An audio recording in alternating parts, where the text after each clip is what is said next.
Bienvenue sur Mingmen, la chaîne où l'on parle de santé en général, de médecine chinoise en particulier, mais pas que.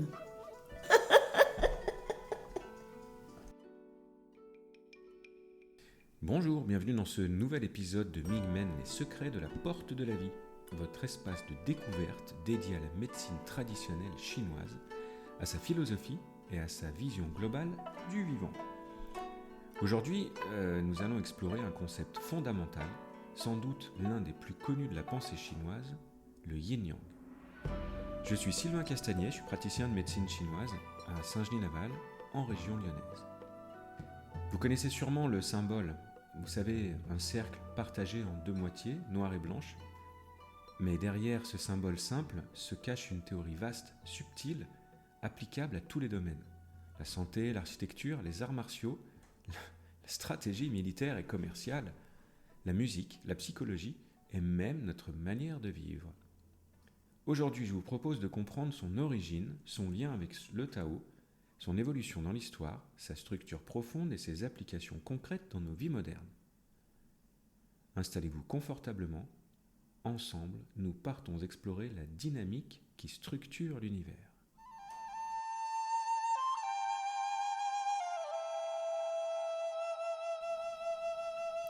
Le yin-yang est né de l'observation. Les premiers sages chinois ont vécu au plus près de la nature, le rythme des saisons, les cycles du soleil et de la lune, les marées, les comportements des animaux, le mouvement des plantes. Ils constatent que tout fonctionne par polarité complémentaire. Jamais de chaleur sans froid, jamais de lumière sans obscurité, jamais d'activité sans repos. Ils comprennent qu'il existe une dynamique universelle, une sorte de respiration cosmique. Cette compréhension conduit à la notion de Tao, la voie, que nous avons vue dans l'épisode précédent.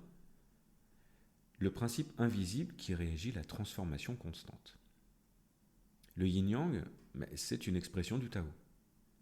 Le Tao nous dit « la nature n'agit pas et pourtant tout est accompli ».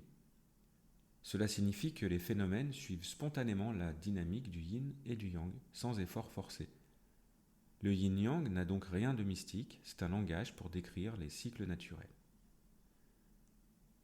Le yin-yang apparaît clairement dans les textes du IVe siècle avant notre ère, notamment dans le I Ching, le livre des mutations, les textes taoïstes ou l'école du yin-yang et des 5 éléments. Le I Ching est un livre exceptionnel, un manuel de compréhension des transformations. Il montre comment chaque situation évolue en yin ou en yang, puis se transforme en son contraire. Le yin-yang devient ensuite la base de la médecine, l'astronomie, l'agriculture, la musique rituelle et même des stratégies militaires. Ce n'est pas une théorie figée, c'est un outil vivant utilisé depuis plus de 2500 ans pour comprendre le mouvement. Le yin et le yang sont des qualités, pas des objets. Ils décrivent comment l'énergie se manifeste. Le yin, le repos, l'obscurité, la fraîcheur, l'intériorité, la profondeur, la stabilité, la condensation, le silence, la lune. Le yang, le mouvement, la lumière, la chaleur, l'extériorité, l'élévation, l'activité, l'expansion, le son, le soleil. Ce ne sont que des exemples exhaustifs, évidemment. Mais surtout, le yin contient toujours une graine de yang et le yang contient toujours une graine de yin. C'est le fameux point noir dans le blanc et le point blanc dans le noir. Le yang attire le yin nourrit le yang. Le jour devient nuit, la nuit devient jour. C'est un mouvement perpétuel et c'est exactement ce qui rend ce concept si puissant. En médecine chinoise, tout diagnostic débute par l'analyse yin-yang. Le corps humain fonctionne selon des rythmes yin-yang. Sommeil, veille, digestion, assimilation, activité, repos. Les organes eux-mêmes ont des tendances yin ou yang. Par exemple, la fièvre est du yang qui s'élève. Le frisson est du yin qui prédomine. La fatigue profonde peut être un vide de yin ou de yang. D'où la complexité de cette fabuleuse médecine. L'objectif de la médecine chinoise est d'aider le corps à retrouver son équilibre naturel. La diététique chinoise suit aussi cette logique. Les aliments frais, humides, doux sont de nature yin. les aliments chauds, épicés et secs de nature yang. En été, saison yang, on favorise les aliments yin pour rafraîchir. En hiver, saison yin, on va favoriser les aliments yang pour réchauffer. Les exercices de Qigong, Tai Chi, la respiration, le rythme des saisons, tout s'articule autour de cette balance. Dans l'architecture traditionnelle chinoise, l'équilibre yin-yang est essentiel. Par exemple, le choix du terrain. Une maison doit être protégée par l'arrière, yin, souvent une colline, et ouverte devant, yang, typiquement une plaine ou un cours d'eau. La cité interdite elle-même est construite selon une alternance yin-yang. De larges cours ouvertes, yang, des pavillons abrités et calmes, yin, des couleurs vives, yang, et des intérieurs sombres et intimes, yin. Ce ne sont là encore une fois que quelques exemples, tant cette cité regorge d'alternance yin et yang dans son concept et son architecture. Pour l'intérieur d'une maison, c'est pareil. L'espace de repos sera plutôt yin. L'espace d'activité sociale, plutôt yang. La cuisine, yang. Et la chambre, yin. Le Feng Shui moderne utilise toujours ces principes pour harmoniser les lieux de vie. Dans l'art de la guerre, Sun Tzu explique que toute stratégie repose sur le yin-yang. L'action et la non-action. Attaquer yang n'a de sens que si l'on sait se retirer, yin. Montrer et cacher. Montrez votre force est yang, cachez votre intention est yin. Sun Tzu dit « l'eau triomphe de la pierre ». Le yin triomphe du yang par adaptabilité. Agir au bon moment est yang. Attendre est yin. Les victoires se créent dans l'équilibre. Le yin-yang inspire aussi le monde du commerce moderne. Lancer un produit, communiquer est de nature yang. Construire la stabilité interne, les relations de nature yin. Une entreprise doit équilibrer l'innovation continue, yang, et l'identité stable et fiable, yin. Trop d'offres égale un yang excessif.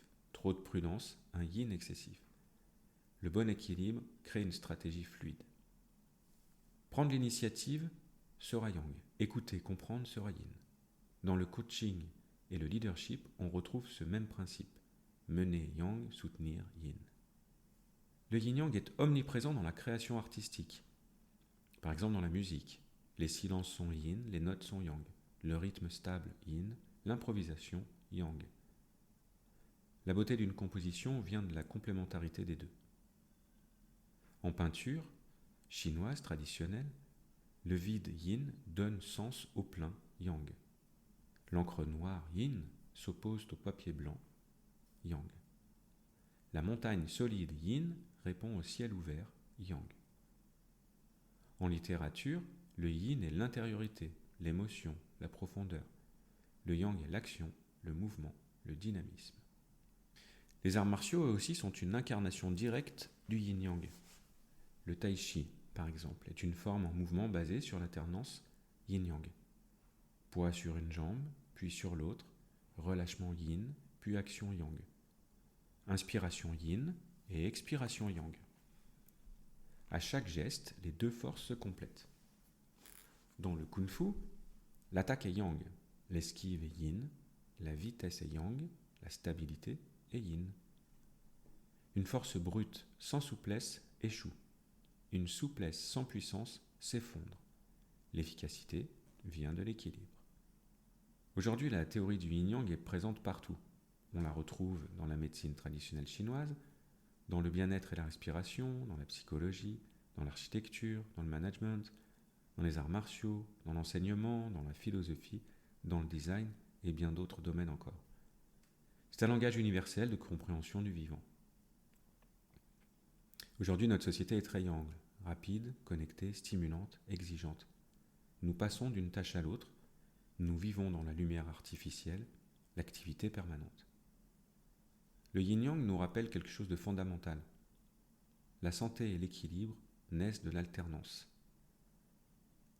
Le repos nourrit l'action, le silence nourrit la parole. L'immobilité nourrit le mouvement.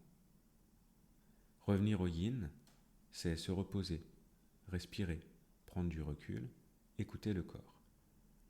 Cultiver le yang, c'est agir, créer, avancer, s'engager. Le yin-yang devient une boussole dans un monde déséquilibré. Le yin-yang n'est pas une théorie abstraite, c'est un miroir de la vie. Il nous enseigne que tout change, tout se transforme, qu'aucune énergie ne doit dominer. L'équilibre ne se trouve pas une fois pour toutes, il se construit, se perd, se reconstruit. Le yin-yang est un guide pour notre santé, nos relations, nos projets, notre façon d'habiter le monde. Merci d'avoir partagé ce voyage avec moi. Dans le prochain épisode, nous explorerons un autre pilier fondamental, les 5 éléments et leur influence sur le corps, les émotions et la vie. Prenez soin de votre yin, prenez soin de votre yang et prenez soin de l'équilibre qui vous relie au cycle du monde. À bientôt.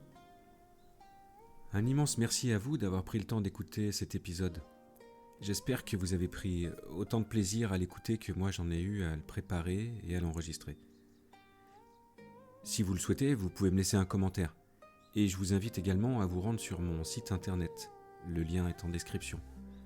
Sur mon site internet, vous trouverez un e-book gratuit à télécharger au format PDF, la théorie des 5 éléments et ses applications au quotidien. Je vous dis à très bientôt pour un nouvel épisode